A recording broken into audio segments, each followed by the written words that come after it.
Hi అండి, అందరికీ నమస్తే. Welcome to my channel. అందరూ ఎలా ఉన్నారండి? అందరూ బాగున్నారా? అందరూ బాగుండాలి, ఆరోగ్యంగా ఉండాలని కోరుకుంటున్నాను.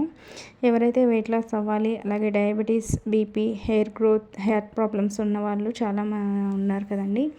అలాంటి వాళ్ళకి ఈ ఫ్లాక్స్ సీడ్స్, అదే అవిసె గింజల కారప్పొడి అయితే చాలా మంచిది, హెల్త్కి కూడా చాలా మంచిదండి. ఇన్ని బెనిఫిట్స్ ఉన్న అవిసె గింజలతో ఒక్కసారి ఇలా కారప్పొడి చేసి చూసుకోండి. వేడివేడి అన్నంలోకి, ఇడ్లీలోకి చాలా బాగుంటుంది. నెయ్యి వేసుకొని తింటే.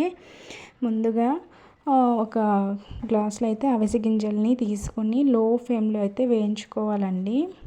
అవి చిటపటలు ఆడుతున్నప్పుడు స్టవ్ ఆఫ్ చేసి పక్కన ప్లేట్లో అయితే తీసేసుకోవాలి. మళ్ళీ అదే గ్లాస్లో 1/4 గ్లాస్ అయితే ధనియాలు అయితే తీసుకోవాలన్నమాట. అవి కూడా వేయించుకొని పక్కన పెట్టేసుకోవాలి. అవిసె గింజల్లో మిక్స్ చేయకూడదండి, సపరేట్ పెట్టేసుకోవాలి. ఇప్పుడైతే అదే కడాయిలో కొద్దిగా 2 టేబుల్ స్పూన్ వరకు ఆయిల్ వేసుకొని 1 స్పూను మినప్పప్పు, 1 స్పూను పచ్చెనపప్పు, అలాగే 1/2 స్పూన్ వచ్చి మెంతులు వేసుకొని రోస్ట్ చేసుకోవాలన్నమాట. వీటినైతే ఇప్పుడు ధనియాలు వేసుకున్నాం కదా, అందులోనికి వేసేసుకోవాలి. పూర్తిగా చల్లారనివ్వాలి అన్నిటినీ. ఇలాగ అయితే ఎండుమిర్చి కారం తగినట్టయితే వేసుకోండి. అలాగే వెల్లుల్లి ఒక 7-8 తీసుకోండి.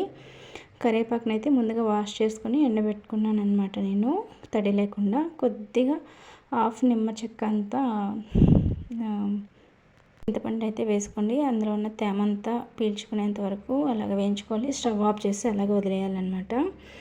ఇప్పుడైతే ఫస్ట్ ఫ్లాక్స్ సీడ్స్ని పౌడర్ చేసుకోవాలి. చల్లారిన తర్వాత దాన్ని పక్కన తీసి పెట్టేసుకోవాలండి. ఇలా చూసారు కదా, పౌడర్ అయినాక పక్కన వేరే ప్లేట్లో తీసి పెట్టేసుకోవాలన్నమాట. ఇప్పుడైతే ముందుగా వేయించుకున్నాం కదా, వాటిని అన్నిటినీ అయితే ఒకసారి మిక్సీ పట్టేసుకోవాలి. ఇలా బరకగా అయిన తర్వాత అందులోకి సాల్ట్ యాడ్ చేసుకోవాలి. పచ్చి జీలకర్ర అండి, వేయించుకోలేదు, పచ్చి జీలకర్ర. పసుపు 1 స్పూన్ వేసుకున్నాను. అలాగే ఇప్పుడు వీటిని అన్నిటినీ మిక్సీ పట్టేసుకొని ముందుగా ఫ్లాక్స్ సీడ్స్ సపరేట్ పెట్టుకున్నాం కదా, వాటిని కూడా ఇందులోకి ట్రాన్స్ఫర్ చేసుకొని ఒకసారి బాగా మిక్సీ పట్టేయాలండి. 2 మిక్స్ అయ్యేలాగా. చూసారు కదా, స్మెల్ అయితే అదిరిపోయిందండి. టేస్ట్ కూడా చాలా బాగుంటుంది అనమాట. ఇది ప్లేట్లోకి ట్రాన్స్ఫర్ చేసుకొని పూర్తిగా చల్లారనివ్వాలి. వేడి మీద బౌల్లో వేసుకుంటే స్మెల్ వచ్చేస్తుంది, లేదా పురుగులు పట్టడం అయిపోతుందండి. నేను ఎక్కువ చేసుకోవట్లేదు, 1 మంత్కి సరిపోయేలా చేస్తున్నాను అంతే.